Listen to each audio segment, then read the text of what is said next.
Bonjour, bonjour. Aujourd'hui, nous sommes mercredi, le 7 mars 2012. Je salue les personnes qui écoutent cette vidéo-là sur YouTube. Bonjour, bienvenue à toutes les personnes qui sont abonnées gratuitement à ma chaîne sur YouTube. Aujourd'hui, j'ai le goût d'enregistrer pour vous une vidéo que j'intitule « 7 pas pour entrer de plus en plus dans la joie ». J'étais en autobus hier après-midi, je revenais d'un petit séjour à la campagne avec ma fille chez ma mère et mes idées mijotaient comme ça dans l'autobus. Et j'ai un peu imaginé ces 7 notions-là, comment je voulais vous les résumer en vidéo. À vrai dire, ce sont des petits exercices spirituels que je fais quotidiennement et je me suis dit, ce serait bien que j'enregistre ça pour les gens, pour que ça leur serve aussi. Alors, je vais vous proposer les 7 pas, les 7 petits éléments que je fais ou les 7 petits exercices que je mets à mon programme chaque jour. Et vous pourrez vous en inspirer et voir si vous avez le goût de pratiquer ça, vous aussi, de votre côté. Je dis 7 pas pour entrer de plus en plus dans la joie parce que chacun de ces pas-là est en accord avec un idéal de vie qu'on souhaite manifester, qu'on souhaite matérialiser. Mais c'est un idéal qui est assez spirituel, vous allez voir, parce que comme mon chemin est très spirituel, je ne vous invite pas nécessairement à faire 7 pas pour obtenir directement des choses matérielles. C'est 7 pas pour entrer dans des expériences spirituelles particulières. Alors, je commence avec le premier pas. Le tout premier, c'est de souhaiter se rapprocher de notre Atman, de notre maître interne, de notre soi avec un grand S. Dans notre âme humaine, on est un soi avec un petit s, dans notre connaissance plus limitée au niveau humain. Et notre Atman, notre soi avec un grand S, c'est l'esprit divin à l'intérieur de nous. C'est la partie de notre être qui vit dans la 7e dimension de la création. C'est la partie de nous qui a le bagage de toutes nos incarnations passées. C'est la partie de nous qui connaît notre nom cosmique, qui est au-delà de tous les noms humains qu'on a. Alors, plus on arrive à se fusionner à notre Atman, à notre soi, plus on est énergisé par cette partie-là de notre être. Donc, chaque jour, moi, quand je me lève, à vrai dire, quand je suis encore couchée, je m'adresse à mon soi supérieur. Je m'adresse à mon maître interne, à mon esprit divin. Et je lui demande de me guider dans ma nature humaine. Je suis la contrepartie de mon être divin au niveau humain pour découvrir, explorer, expérimenter, partager, enseigner plein de belles choses sur le plan physique. Alors ensemble, par la force divine et la force humaine, quand les deux s'unissent, on peut faire des choses extraordinaires. Donc, quand je me réveille le matin, avant même de me lever, je m'adresse à mon Atman, ou comme je vous dis par synonyme, à mon maître interne, à mon esprit divin, et je lui demande de me guider, de m'inspirer, de me donner l'énergie par rapport à ce que je dois faire dans ma journée qui est important pour moi et pour la collectivité, pour la communauté humaine. Il y a un grand plan divin qui prévoit toutes sortes de choses qu'on peut faire et si on écoute les inspirations, chacun, on va trouver des opportunités spéciales par rapport à ce qu'on peut faire. Alors, le fait de demander à être guidé par notre esprit divin, par notre Atman, c'est très important pour recevoir ces guidances-là.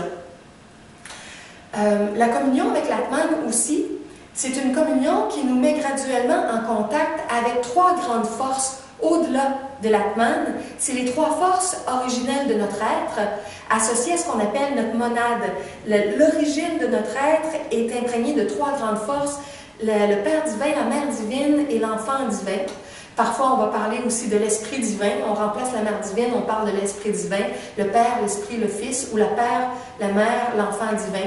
Il y a différentes façons de parler de ce trio-là à l'intérieur de nous, mais en se reliant à notre soi, en se reliant à l'Esprit divin, on se relie de plus en plus aussi à ces trois forces originelles-là à l'intérieur de nous.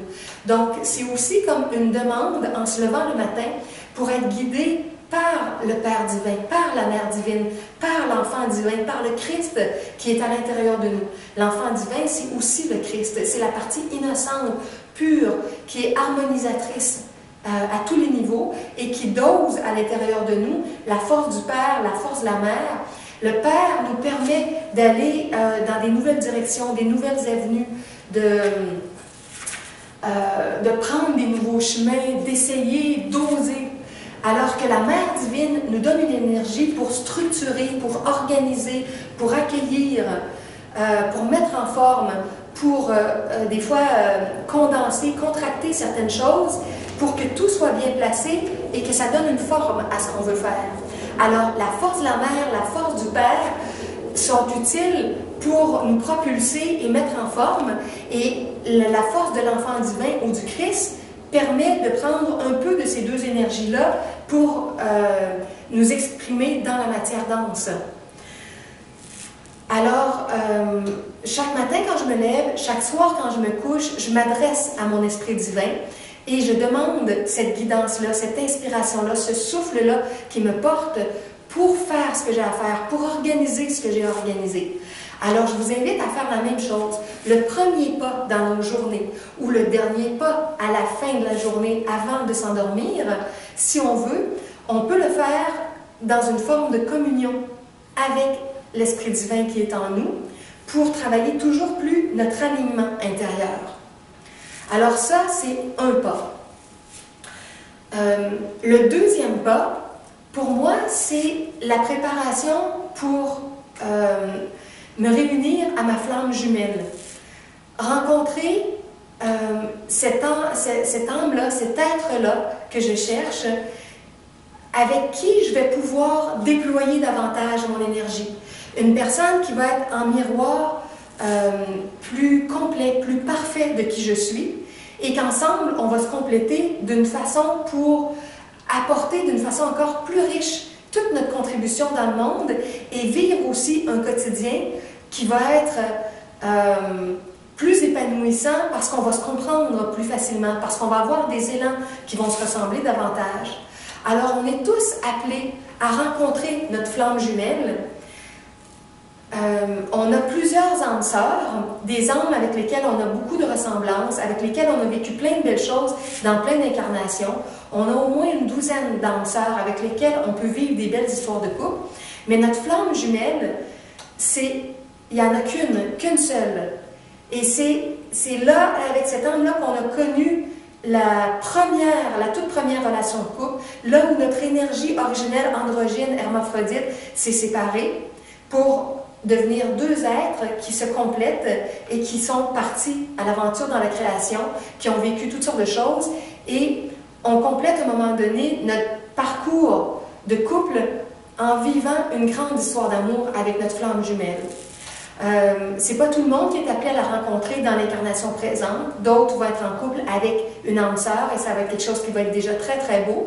Mais certaines âmes qui sont sur un parcours comme moi je l'enseigne pour terminer le processus des incarnations, pour aller vers l'immortalisation, c'est des âmes qui sont appelées à rencontrer vraiment leur flamme jumelle parce que ça va être la dernière grande histoire de couple.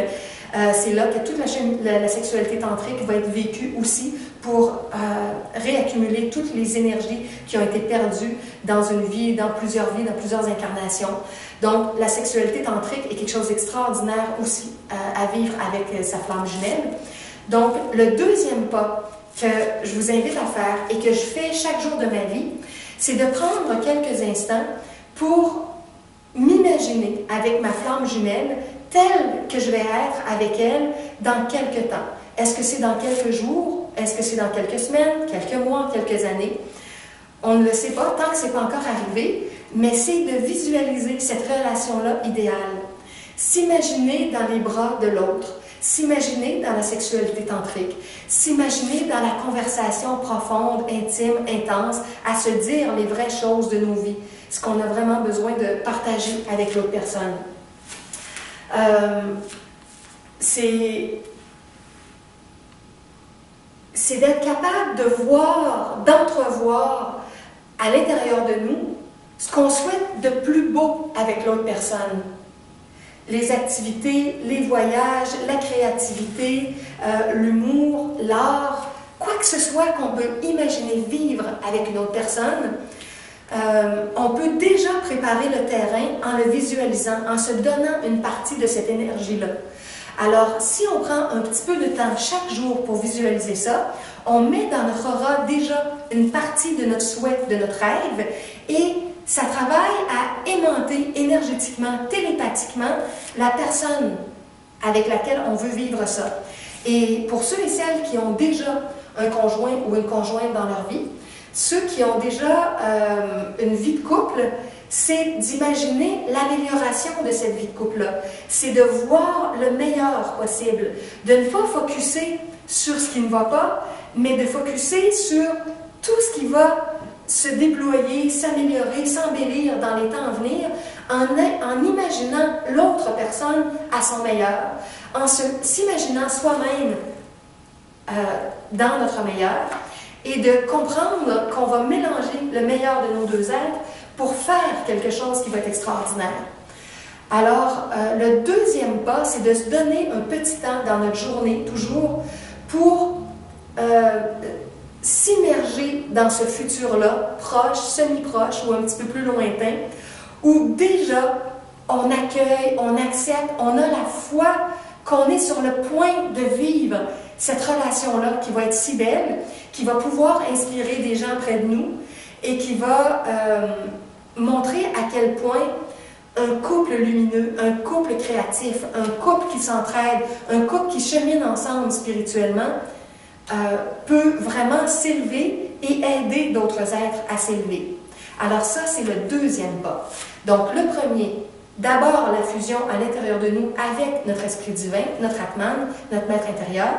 Et le deuxième pas, d'être en fusion, en communion, en communication avec notre flamme jumelle. Lui parler télépathiquement, l'appeler, imaginer ce scénario-là pour qu'il se matérialise prochainement dans notre vie. Le troisième pas, c'est celui qu'on fait pour s'ouvrir, pour avoir les réponses de plus en plus claires dans notre vie. Parce que souvent, on a des doutes, on a des hésitations, on a des peurs, puis on n'arrive pas à vraiment faire ce qu'on aurait à faire, ou on se demande si c'est la bonne chose à faire. Plus on a une clarté intérieure, plus on a des réponses claires, plus on a une inspiration qui est forte, plus on sent un élan qui nous pousse et qui nous dit « c'est ça qui est à faire, c'est ça qui est important pour toi aujourd'hui, cette semaine, dans ce mois-ci ». Alors, le troisième pas à faire, c'est de s'ouvrir intérieurement pour avoir des réponses, pour être capable de discerner ce qui est prioritaire dans notre vie, qu'est-ce qu'on doit tasser, qu'est-ce qu'on doit retrancher, qu'est-ce qu'on doit enlever, qu'est-ce qui nous fait perdre de l'énergie, qu'est-ce qui fait qu'on est en fuite énergétique, en perte de temps, qu'est-ce qui ne nous aide pas vraiment à s'éveiller en conscience, à améliorer notre vie ou la vie de nos proches. Alors, on a besoin de faire un certain nettoyage et de comprendre toujours plus qu'est-ce qui est à faire, qu'est-ce qui est prioritaire. Alors, avoir une clarté à ce niveau-là, c'est très important. Donc, chaque jour, on peut demander intérieurement pour recevoir les inspirations qu'on a besoin pour que les choses se clarifient. Et dans cet élément-là, 3, dans ce troisième pas-là que je vous invite à faire, il y a 3 activités de base qu'on peut faire. On peut juste demander, si on veut, pour recevoir l'information, déjà demander, être en ouverture, accueillir, c'est un bon départ, mais si on fait 3 exercices reliés à ça dans notre journée, ça peut nous aider encore plus. Alors, un des exercices, Le premier exercice que moi je fais de plus en plus régulièrement, c'est d'écrire mon journal personnel, mon journal spirituel. Un petit instant, je vais tousser. OK. Le journal spirituel, c'est de s'adresser à l'Esprit divin en nous, ou encore à l'Enfant divin, au Christ, à la Mère ou au Père divin. On s'adresse à une partie très élevée, très pure en nous, on la salue, et on commence à écrire ce qu'on vit, nos questions, là où on a des doutes, là où on a des peurs. Donc, écrire un journal personnel pendant quelques minutes, c'est une façon de se concentrer sur ce qu'on veut mieux comprendre, ce qu'on veut clarifier, ce qu'on veut savoir qui doit passer en priorité, et on écrit librement, sans censure, les réponses qui nous viennent. Au début, les réponses peuvent venir de notre mental, de notre ego, de nos peurs, de notre négativité, mais plus on écrit puis qu'on s'ouvre, plus on réalise qu'on est guidé par une puissance intérieure qui est, ça peut être nos guides de lumière, ou ça peut être directement notre propre esprit divin. Ça peut être la Mère divine, le Père divin, le Christ, l'Enfant divin à l'intérieur de nous. On ne sait pas toujours exactement où est la source, mais on découvre à un moment donné que l'écriture devient très, très rapide, très spontanée et qu'il y a des réponses qui viennent. Alors ça, on a besoin de s'habituer à se concentrer comme ça, à écrire et à recevoir. Si vous faites ça aussi à l'ordinateur, votre texte va être au propre tout de suite et ça devient des passages de texte qui peuvent être partagés plus facilement avec des gens. Quand on l'écrit à la main, en général, c'est plus pour nous, c'est plus difficile à partager, à moins que les gens soient tout proches, qu'on puisse leur montrer des bouts de notre journal personnel. Alors, les gens qui sont à l'aise d'écrire dans un document Word ou Atlantis ou les documents d'écriture sur Internet, ben pas sur Internet, mais sur l'ordinateur, ensuite on peut les transposer. Alors, moi, par exemple, j'ai tout mon texte de conversation avec toi, le grand T, qui est mon Atman. Alors, je partage avec les gens ce journal-là spirituel. Si vous voulez vous en inspirer, vous pouvez le lire sur le web. Je vais mettre le lien en dessous de la vidéo. C'est everyoneWeb.fr/conversation avec toi. Bon, alors ça, c'est un des outils pour nous donner de la clarté. L'autre outil, c'est la méditation. Se donner un temps où, dans notre journée, on va s'asseoir tranquille, on va relaxer. Moi, j'aime bien m'asseoir en indien, en demi-lotus ou en lotus complet, où on peut être installé sur les éboils, sur un matelas ou un lit avec des gros coussins. Il faut s'organiser pour être confortable, mais ne pas s'endormir. Et là, à l'intérieur de nous, on se donne un temps d'écoute. On peut poser certaines questions, on peut juste écouter les énergies qui viennent. C'est comme on le ressent, on peut se concentrer sur notre respiration, sur les battements du cœur. Des fois, on peut se concentrer sur une flamme de chandelle, sur une plante qui est près de nous. Il y a différentes façons de faire ça, de se pratiquer à se concentrer à l'extérieur, à l'intérieur, mais se donner un temps de respiration profonde, de tranquillité, d'écoute intérieure, pour que le divin en nous sache qu'on est réceptif, qu'on est prêt à recevoir des nouvelles informations, des nouvelles énergies qui nous font du bien, qui nous remplissent et qui vont nous guider. Parfois, il ne se passe rien de spécial directement dans la méditation, mais dans les heures qui suivent, on se sent très très nourri, ou dans les autres journées. Alors, plus on a un petit temps régulier de méditation, 10 minutes, 15 minutes, 20 minutes, une demi-heure, 45 minutes, 1 heure, ça dépend de notre disponibilité, plus on s'ouvre intérieurement pour recevoir, et il y a des nouvelles choses qui vont se mettre en place. Il y a une nouvelle rivière d'énergie qui va couler en nous et qui va nous propulser différemment dans nos journées. Alors ça, c'est le deuxième élément. Donc, le premier, l'écriture d'un journal spirituel. Le deuxième, la méditation. Et le troisième, qu'est-ce que c'était le troisième? Voyons, j'ai oublié le troisième que je voulais vous dire.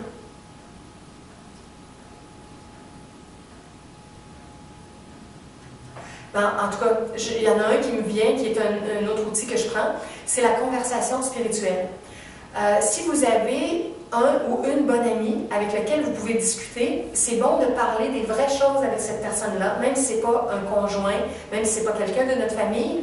Une personne avec qui on parle des choses qu'on est en train d'essayer d'approfondir, ce qu'on veut mieux comprendre, ce qu'on veut clarifier. Alors, quand on se donne un temps de parole, on est concentré. L'autre personne qui nous écoute est concentrée aussi. Et dans cet échange-là, dans le fait de s'écouter mutuellement, de se donner des trucs, de se conseiller, ça rouvre une place pour que chacun de nous reçoive des informations pour guider l'autre personne. On devient un messager pour l'autre. Alors, c'est quelque chose que moi, je fais régulièrement, entre autres avec Pierre, le père de ma fille. On va avoir des temps où on s'assoit tous les deux. Et des fois, on ne sera même pas assis face à face. On est assis un peu plus loin. Et on ne sera même pas en position pour se regarder directement parce que chacun est comme dans son monde intérieur sans être directement côte à côte. Et là, on se parle, puis on se dit mutuellement les inspirations qui nous viennent, chacun en étant concentré.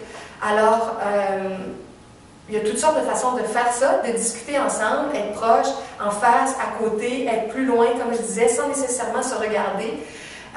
Mais l'idée, c'est de mettre le focus sur ce qu'on veut approfondir, d'être ouvert pour que l'autre personne devienne un messager ou une messagère et reçoive des inspirations et là, il va y avoir des bribes d'informations qui vont être partagées et ça va nous aider.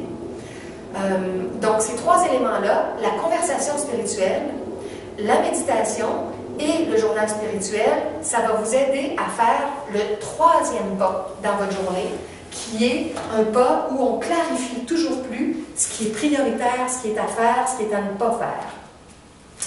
Le quatrième pas. Le quatrième pas dans la journée, c'est de s'ouvrir pour l'abondance au niveau matériel, de s'ouvrir pour recevoir l'argent dont on a besoin, pour réaliser ce qu'on a à réaliser qui est en accord avec notre plan divin. Non pas aller se perdre dans toutes sortes de dépendances ou toutes sortes d'achats inutiles ou compulsifs, mais d'avoir l'argent dont on a besoin pour avancer dans ce qui est plus créatif, dans ce qui va apporter des nouvelles tendances, dans ce qui va nous permettre une meilleure collaboration avec d'autres, un meilleur ressourcement. Chacun a des rêves à réaliser et on a besoin de ressources pour mettre ça en place. Donc, le quatrième pas, c'est le pas 4 aussi dans le sens des 4 éléments cardinaux. 4 parce que du nord, du sud, de l'est, de l'ouest, il vient des énergies, de l'argent, des ressources pour nous aider à mettre en place ce qu'on a à mettre en place. Alors, c'est d'avoir un petit temps dans notre journée où on s'ouvre pour que du nord, du sud, de l'est, de l'ouest, de partout dans la société, dans notre humanité, il vienne des nouvelles opportunités. Est-ce que c'est des opportunités pour qu'il y ait des améliorations dans notre travail, pour qu'il y ait un changement de travail, pour qu'on ait un nouveau contrat, qu'on ait une collaboration avec une nouvelle personne, qu'on reçoive un héritage, qu'on reçoive des dons de gens qui savent qu'on peut bien les utiliser pour faire d'autres choses, que ce soit des prêts, des cadeaux, peu importe la façon dont l'argent va venir, c'est de s'ouvrir intérieurement pour savoir qu'on va bien utiliser ces ressources-là et qu'on va les faire fructuer. Alors, d'être prêt intérieurement, d'avoir la foi que l'argent va arriver sous différentes formes et que ça va nous permettre d'être de plus en plus efficaces dans notre vie, c'est un pas important à faire dans chacune de nos journées pour faire en sorte que dans quelques temps, l'argent va rouler de façon très très simple et il n'y aura plus de blocage à ce niveau-là face à quoi que ce soit qu'on va avoir à mettre en place. Bon, ça c'est le pas 4, du nord, du sud, de l'est et de l'ouest, les ressources, les nouvelles propositions, les nouvelles sources financières, les nouveaux dons, les nouveaux héritages, les nouvelles propositions de travail, quoi que ce soit qui va venir et qui va améliorer notre situation. On est ouvert, on l'accepte, on l'accueille, on sait que c'est pour notre bien et pour le bien de toutes les personnes qu'on va pouvoir aider sur notre route avec nos nouveaux moyens. Le pas 5 maintenant. Le 5e pas, une image que vous pouvez prendre, c'est l'étoile à 5 pointes. Vous savez, l'étoile qui est comme ça, avec les 2 pointes en bas. C'est aussi ce qu'on appelle l'homme de Vitruve, je crois, si je ne me trompe pas de nom. C'est la représentation qui a été faite par Da Vinci, Leonardo da Vinci, il y a plusieurs siècles. Lui qui était un initié, qui faisait partie de groupes initiatiques, qui avait accès à toutes sortes d'informations, de connaissances. Alors, cette étoile-là, à 5 points, ça représente l'être humain qui déploie tout son potentiel, qui est en processus d'éveil spirituel et qui se réalise, c'est l'auto-réalisation d'un être humain par le processus de fusion entre l'humain et le divin. C'est tout l'inverse de l'autre étoile, l'étoile inversée. Quand les deux pointes qui sont vers le bas, les deux ici et une en haut, quand on inverse cette étoile-là, ça fait comme une pointe en bas et deux pointes vers le haut. C'est les deux cornes et c'est le visage en pointe comme du bouc. C'est une image d'un animal et ça représente tout le côté noir plutôt. Le côté d'égo, le côté de domination, de manipulation, de mensonge. C'est toutes les forces noires qui sont en place dans la société. Alors, nous, naturellement, on ne veut pas cette étoile-là inversée. On veut l'étoile à l'endroit, avec la grande pointe, les deux pointes sur les côtés. On veut être un être humain lumineux, comme ça, avec des valeurs divines, avec un chemin de vie qui est guidé par le divin. Alors, le résumé de l'étape 5, du pas 5, être un être humain dans cette lumière-là, c'est être un être humain qui accepte d'être reconnu pour ce qu'il est vraiment et d'arriver à reconnaître les gens pour ce qu'ils sont vraiment. C'est d'avoir une reconnaissance humaine ou professionnelle par rapport à ce qu'on a à apporter, par rapport à notre contribution dans le monde, et d'être capable de reconnaître la contribution de d'autres êtres dans le monde. Et plus on reconnaît le talent des autres, les forces des autres, plus on va savoir avec qui aller discuter, aller parler, partager, avec qui on pourrait collaborer.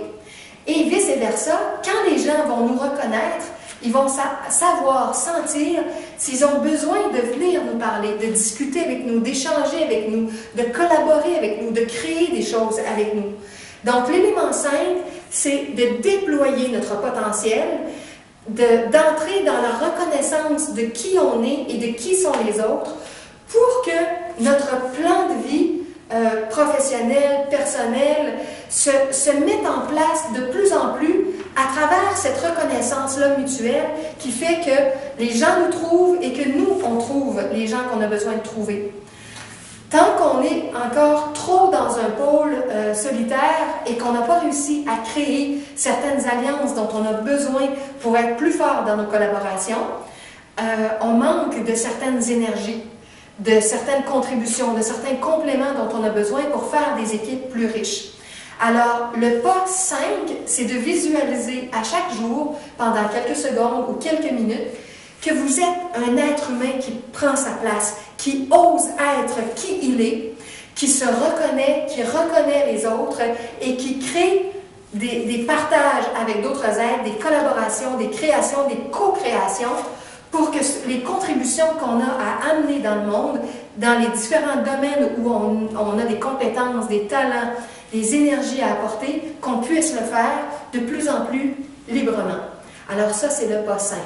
Alors je résume, le premier était la fusion avec notre Atman, notre soi supérieur. Le deuxième, c'est la fusion, la communion avec notre flamme jumelle. Donc, de visualiser ça et de se préparer à vivre ça le mieux possible. La troisième étape qui était de chercher la clarification face à ce qu'on a à faire, les réponses claires, et à l'aide de 3 outils, le journal spirituel, la méditation et la discussion spirituelle avec un ou une amie. La quatrième étape, qui est les 4 pas, dans le sens, le quatrième pas, accueillir du nord, du sud, de l'est, de l'ouest, les ressources financières, les nouvelles opportunités pour créer ce qu'on a créé. Et le 5e pas, déployer notre nature lumineuse, oser être qui on est vraiment, laisser l'énergie du cœur, l'énergie solaire se déployer dans notre vie, et se reconnaître les autres pour co-créer avec d'autres dans la lumière.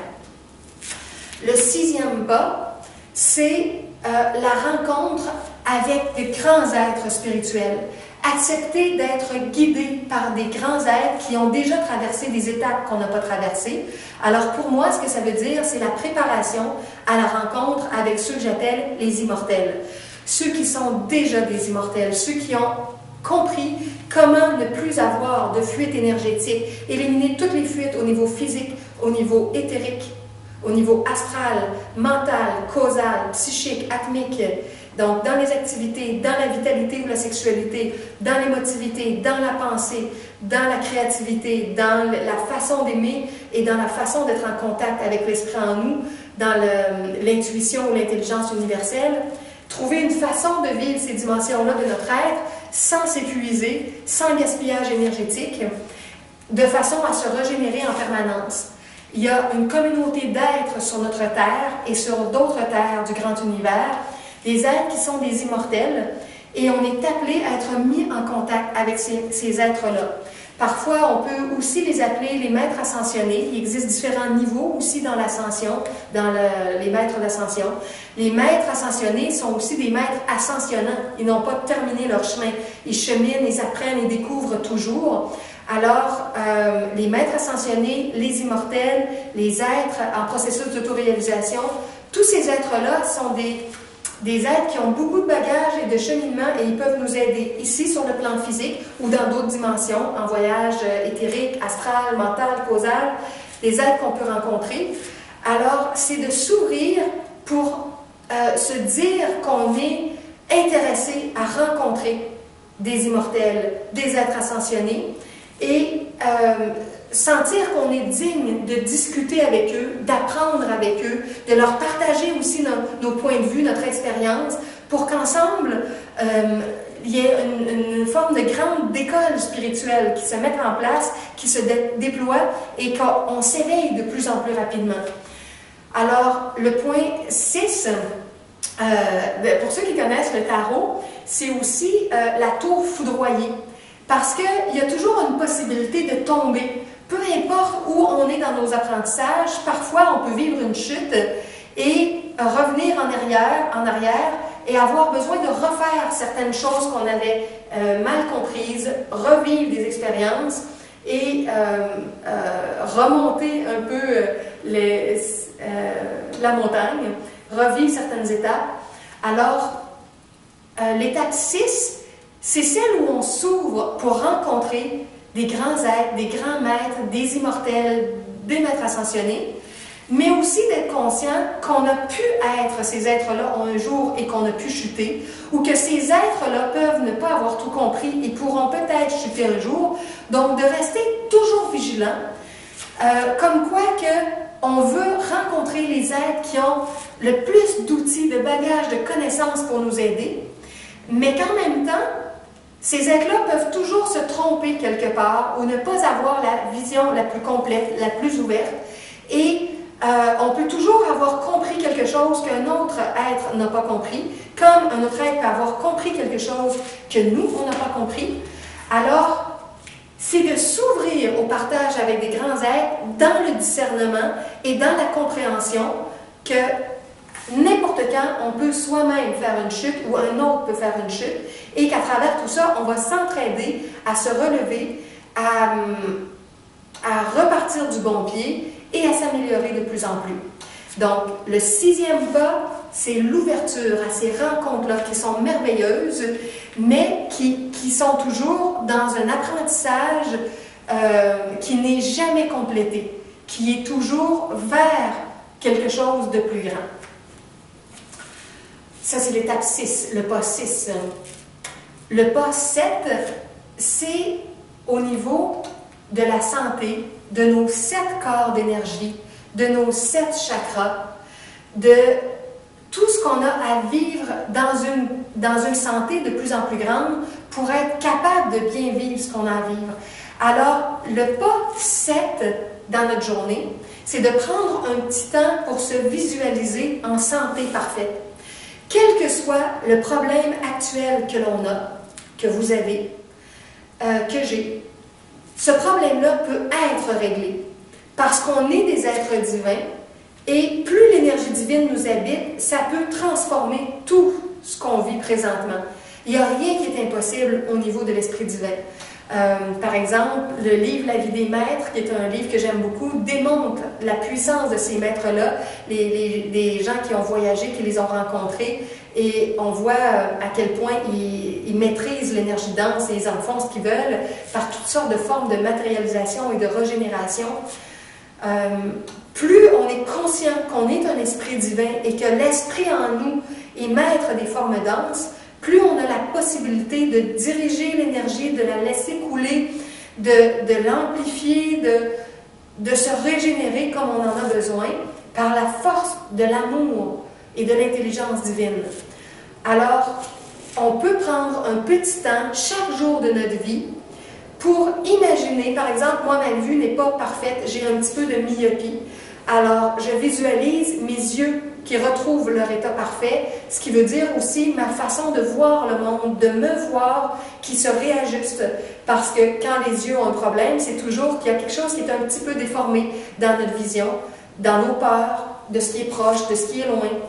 Alors, j'ai toujours un petit temps dans ma journée pour me voir dans un état parfait au niveau de la vision. Alors, quoi que ce soit qu'on a dans notre corps, qui a un petit problème quelque part, on s'ouvre pour que la lumière divine entre, régénère cette partie de notre corps et nous apporte l'information qu'on a besoin d'avoir pour réajuster quelque chose dans notre compréhension, dans notre émotion, dans notre façon de vivre, d'agir, de parler, de penser, pour que l'énergie passe bien et qu'elle régénère vraiment notre corps. Alors, l'étape 7, c'est de prendre conscience qu'on est une poupée russe, un être qui a 7 corps d'énergie qui s'emboîtent l'un dans l'autre et que le dense dépend toujours du subtil et que on peut développer notre énergie, la rendre de plus en plus belle, de plus en plus solaire, avec toute l'énergie lumineuse qu'on met dans notre vie, avec la sexualité tantrique qui nous énergise et qui forme de plus en plus les corps solaires, avec la créativité lumineuse qu'on fait dans notre quotidien en étant guidé par notre essence. Alors nos 7 corps d'énergie, le corps physique, comme je les ai mentionnés tantôt quand j'ai parlé des fuites d'énergie, le corps physique, le corps éthérique, le corps astral, le corps mental, le corps causal, le corps psychique et le corps atmique. Des fois, la séquence est changée, dépendamment des enseignements. Il y en a qui placent le corps éthérique à un autre niveau, il y en a qui inversent l'astral, le mental, ou le mental, le causal. Il y a différentes façons de les placer, mais c'est pas vraiment grave. L'essentiel, c'est de savoir que vous avez une partie en vous reliée à cette dimension-là, et qu'il y en a une qui vibre plus au niveau des activités physiques, une qui vibre plus dans une vitalité fine et dans l'énergie sexuelle, une qui est plus au niveau émotif, une qui est plus au niveau mental, une dimension qui est plus dans la créativité, dans la spontanéité, dans la nouveauté, une qui est plus dans l'amour pur, la motivation, le support, amour de soi et des autres, et une qui est dans l'esprit universel, qui sait, qui a des réponses, des intuitions, une connaissance qui est très instantanée. Tout ça nous habite, tout ça forme nos 7 couches d'énergie, de l'esprit divin en nous, à l'âme divine, à l'âme humaine, au mental, à l'astral, à l'éthérique, au physique, donc les 3 corps supérieurs, les 4 corps plus denses. Tout ça, vous allez retrouver les détails, entre autres, dans mon lexique de psychologie multidimensionnelle ou dans mon petit texte « La psychologie multidimensionnelle en résumé ». C'est dans mes livres gratuits sur mon site juliemorin.ca. Dans la section des livres, vous avez accès à ça gratuitement en PDF.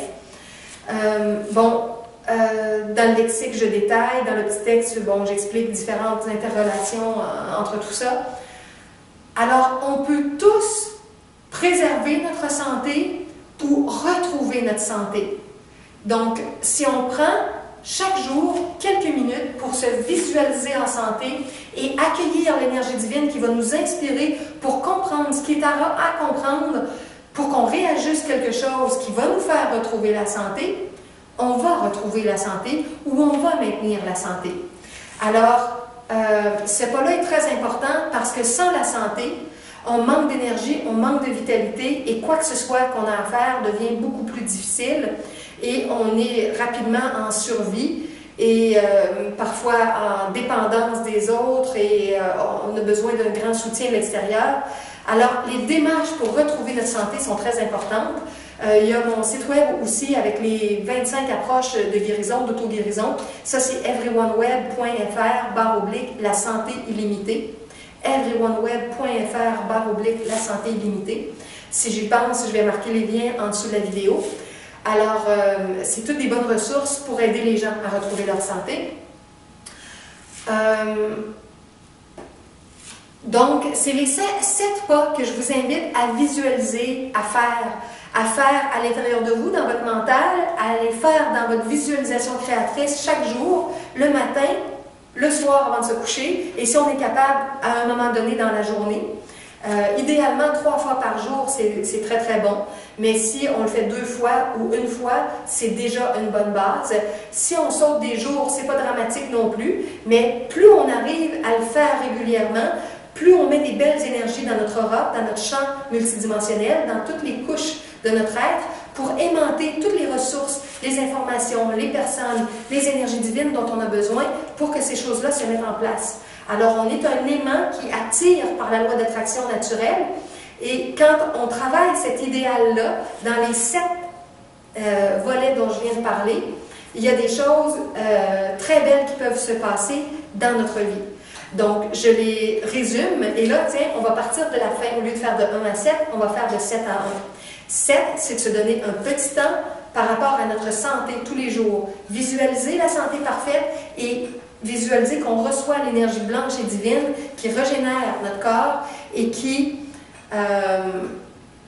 nous donne l'information qu'on a besoin pour réajuster ce qui est à réajuster dans notre vie pour retrouver l'énergie nourrissante qui va nous redonner la santé ou qui va la préserver. L'étape 6, c'est de s'ouvrir pour être mis en contact avec des maîtres ascensionnés, avec des immortels, avec des êtres qui ont un grand bagage, une grande connaissance, qui peuvent nous aider à débloquer sur des choses importantes et se souvenir que tout le monde, quel que soit son titre, son niveau, son expérience, le nom qu'il porte, c'est un être qui est en cheminement, qui peut tomber, comme nous on peut tomber, mais qu'on peut toujours se relever et s'entraider à travers tout ça. Donc ça, c'est l'étape 6, l'ouverture au partage, être toujours un étudiant pour apprendre d'êtres qu'on ne connaît pas encore et qui vont être mis sur notre route, et d'offrir nous aussi notre propre partage pour aider d'autres êtres. L'étape 5, 7, c'est 5. 5, c'est d'être une étoile lumineuse, solaire, une étoile rayonnante dans notre quotidien, oser être qui on est, reconnaître qui on est en tant qu'être divin, qu'âme divine, qu'esprit divin incarné sur la terre, et reconnaître les autres esprits, les autres âmes, et créer avec eux, collaborer, co-créer. L'étape 4, celle des ressources financières, donc des 4 directions, nord, sud, est, ouest, ou est-ouest, ça dépend comment vous voyez, l'est, ouest, peut-être d'un côté ou de l'autre. Donc, s'ouvrir pour recevoir des nouvelles informations, opportunités qui vont changer les choses dans nos finances pour qu'on puisse devenir des créateurs de plus en plus libres et des gens qui vont pouvoir aider de plus en plus de gens par les inventions, les produits, les livres, les musiques, les compagnies, les inventions, les projets, tout ce qui va être mis en place qui va aider de plus en plus de gens. Donc, accepter de pouvoir recevoir dès maintenant ce dont on a besoin. L'étape 3, celle d'avoir une clarté intérieure de plus en plus grande pour savoir ce qu'on doit éliminer et savoir ce qu'on doit ajouter dans notre vie, dans notre horaire, dans nos activités, et s'aider aussi des 3 outils, le journal spirituel, la méditation et les discussions spirituelles. L'étape 2, la préparation à la rencontre avec notre flamme jumelle ou l'amélioration de notre couple si on est déjà dans une belle histoire de couple. Alors, tout ce temps-là où on visualise le meilleur avec l'autre, moi, je vous suggère entre autres de le faire 33 jours. 33, c'est une échelle énergétique comme avec les vertèbres à l'intérieur de nous. Et quand on fait quelque chose dans un processus de 33 jours, il y a un approfondissement qui se fait et qui déclenche. Donc, quand on fait un exercice quelconque, quel qu'il soit, et tout spécialement celui-là, avec la flamme jumelle, je vous suggère de le faire quelques minutes pendant au moins 33 jours. Et si vous pouvez faire les 7 pas que je vous propose pendant 33 jours, ça va être très très bien aussi, ça va vraiment déclencher des nouveautés dans votre quotidien. Alors, la flamme jumelle, c'est déjà de tout se nourrir par la pensée au niveau énergétique de ce dont on a besoin et graduellement, la relation va arriver au niveau physique. Et l'étape 1, de se souvenir que le plus important, c'est notre alignement central, notre axe vraiment en tant qu'âme humaine avec l'esprit divin que l'on est, qui est la partie de nous dans la 7e dimension de la création, et de parler, de s'adresser, de demander l'aide de l'esprit qui est en nous pour que les deux fusionnent de plus en plus et sentir que de cet alignement-là, on rejoint notre monade, le point originel de notre être au sortir de l'absolu, et que cette monade-là est composée des 3 grandes forces de la création, la Mère divine, le Père divin, l'Enfant divin ou le Christ. Ces 3 forces-là qui nous inspirent vers la nouveauté, vers l'organisation, la structuration et vers une harmonie de ces 2 forces-là pour que tout se passe bien. Alors, je vous souhaite des belles expériences à travers ces 7 pas-là dans votre quotidien. Et au fil du temps, peut-être que je vous parlerai aussi de mes découvertes, des choses qui vont s'être manifestées, parce que là, je fais cet exercice-là de plus en plus régulièrement. Et je vois ce que ça m'apporte dans ma vie, et c'est pour ça que j'avais le goût de vous le partager. Et donc, je vous souhaite vraiment des belles expériences avec ces 7 pas énergétiques-là qui font en sorte que chaque journée est précieuse pour nous amener des trésors petits et grands, des choses de plus en plus belles qui nous font rentrer de plus en plus dans notre joie véritable parce qu'on est à notre place, on fait de plus en plus ce qu'on a à faire, on vit ce qu'on veut vraiment vivre, on le vit avec une énergie plus belle, avec plus d'enthousiasme, avec plus d'amour, avec plus de compréhension profonde. Donc, je vous invite à vivre les 7 pas qui nous font entrer de plus en plus dans la joie. Merci d'avoir écouté cet entretien et à la prochaine!